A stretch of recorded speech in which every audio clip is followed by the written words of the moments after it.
Welcome to my channel. This is your car doctor, Jess Garcia. Ang inyo po bang mga sasakyan ay may turbo? Kung may turbo ang inyong mga sasakyan, tamang-tama itong ating gagawing topic. Pero bagong lahat, ang hindi pa po nakakapag-subscribe sa ating channel, mag-subscribe at i-share ang video nito para po marami tayong matulungan. Ano po ba ang dapat gawin kung ang ating sasakyan ay may turbo? Mas mainam po na kung ang inyong mga sasakyan ay may turbo, maglagay po tayo ng turbo timer. Ito po ang isa sa halimbawa ng turbo timer.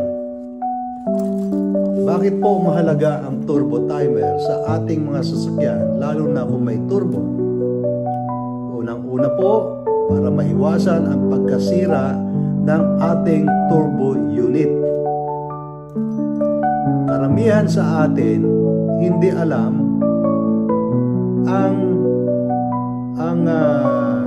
tamang proseso sa pagpatay ng makina, lalong-lalo na kung ang ating sasakyan ay may turbo.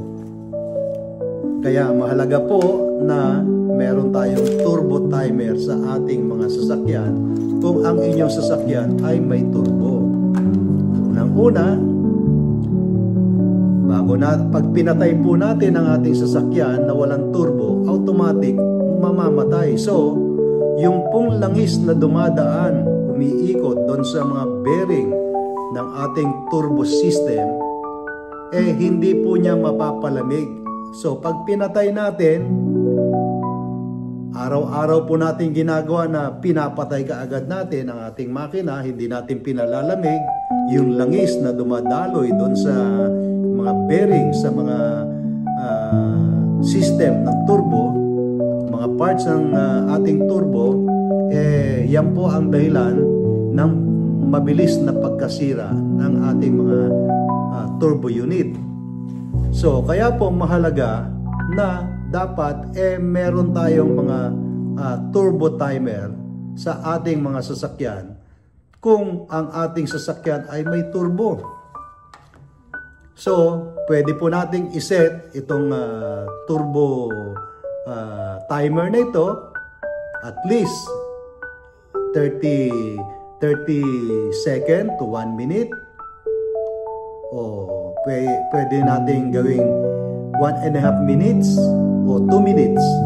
Depende sa inyo. Pero mahalaga po na may turbo timer ang ating sasakyan kung ang ating makina ay may turbo.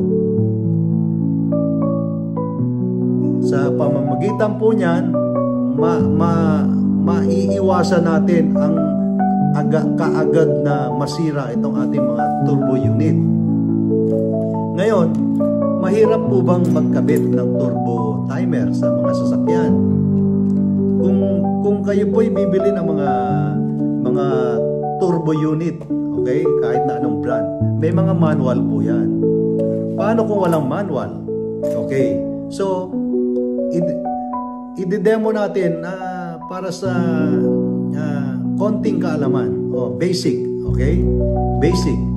Ibig sabihin, kahit na yung sinasabi ko nga madalas, kahit hindi tayo mekaniko, pwede nating gawin ang pagkakabit ng turbo timer sa ating sasakyan. Pero, ipaliliwanag po natin sa madaling paliwanag, yung mas maiintindihan ng mga kababayan natin na kahit hindi ka mekaniko, pwede po nating gawin.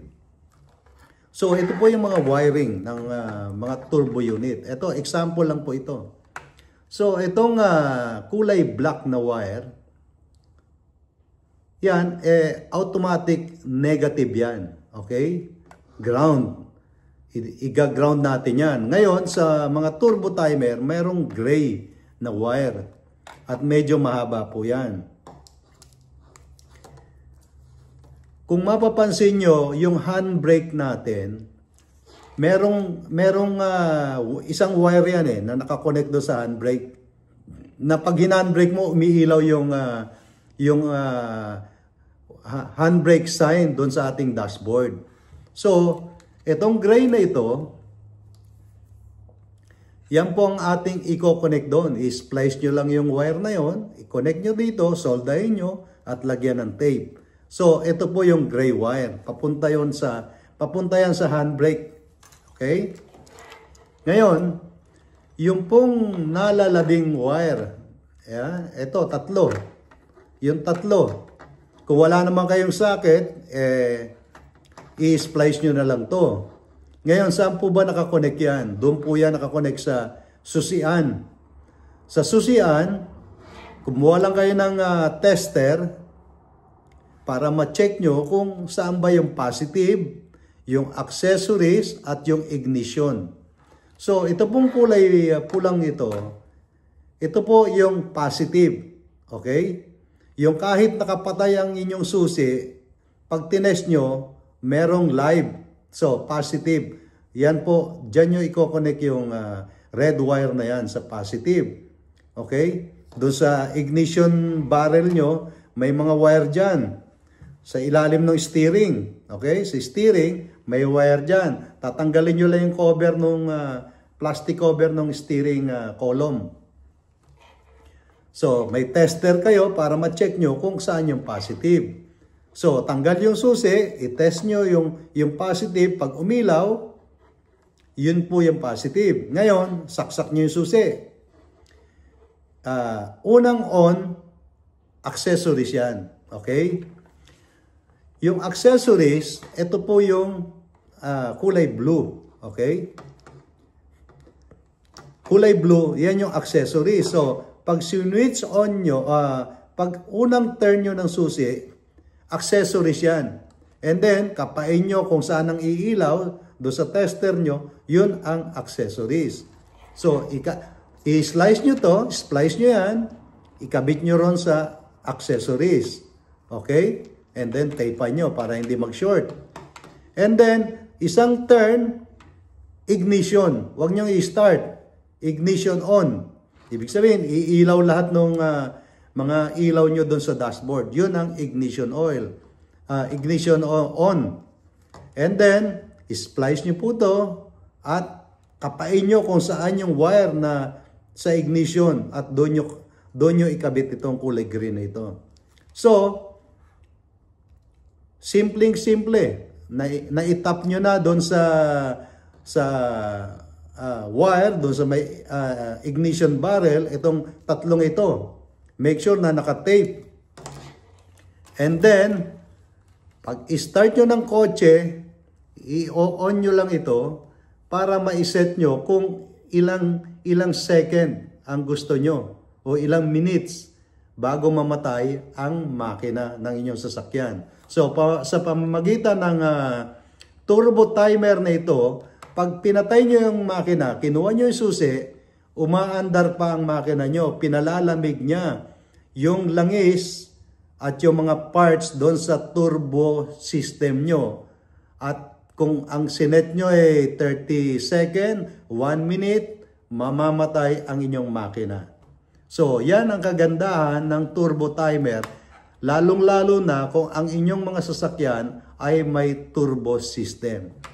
So, sana po nakatulong sa inyo yung ating konting paliwanag about sa turbo timer kung ang inyong mga sasakyan ay merong turbo system. Maraming salamat po.